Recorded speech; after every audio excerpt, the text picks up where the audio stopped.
Hello दोस्तों, अस्सलाम वालेकुम। ये वीडियो है खुर्जे की, मदरसा अशरफुल उलूम।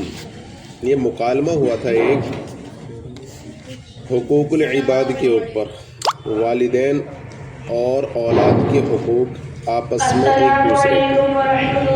इस वीडियो को पूरा वॉच करें, इंशाअल्लाह कुछ हासिल होएगा।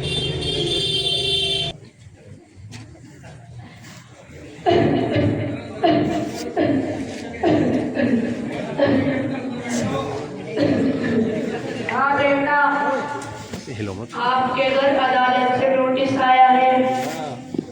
बेटा, इस नोटिस में क्या लिखा है? आपके खिलाफ आपके बेटे ने मुकदमा डाला है।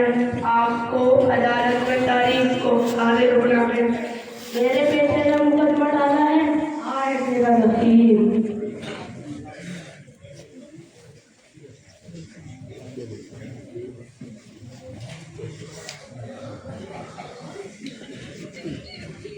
बड़े मियां हाजिर हूँ।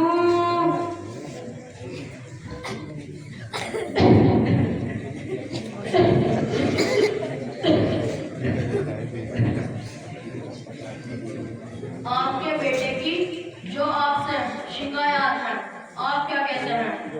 जज साहब, वो मुझे खामेखा बदनाम करता फिर रहा है, जबकि मेरे बेटे हैदर ने मुझे परेशान कर रखा है।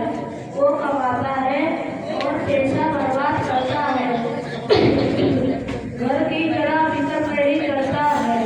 आवारगी बढ़ती जा रही है, गलत लड़कों के साथ उठता बैठता है, रात को घर लेट आता है और मोबाइल पर घंटों घंटों न जाने किससे बातें करता है। और हम यह बीवी यानी माँ बाप से अकड़ के बातें करता है और हमारी सुनता ही नहीं है। हम अभी इस मसले का तस्फिया करते हैं। हैदर हाजिर हूँ।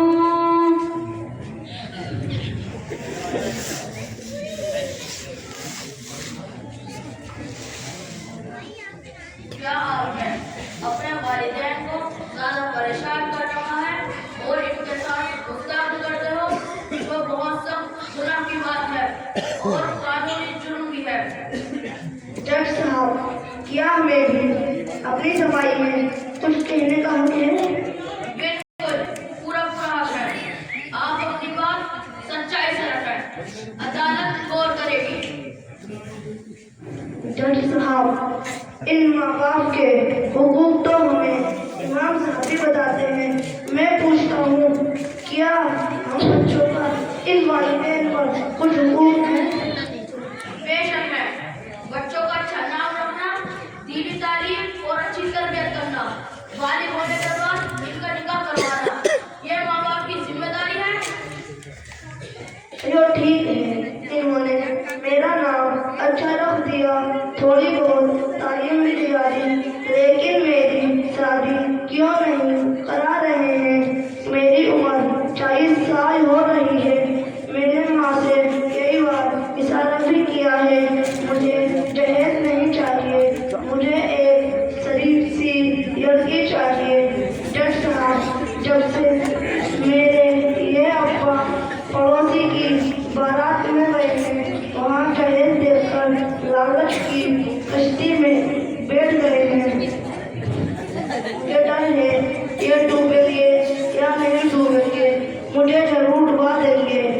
इधर मेरी उम्र बढ़ती जा रही है, इन्हें मेरी फिक्र ही नहीं। सर, ये सच है, मैं गलत सोबत में पड़ गया हूँ और गैर महरों से बात भी करता हूँ। बड़े मियां, अदालत।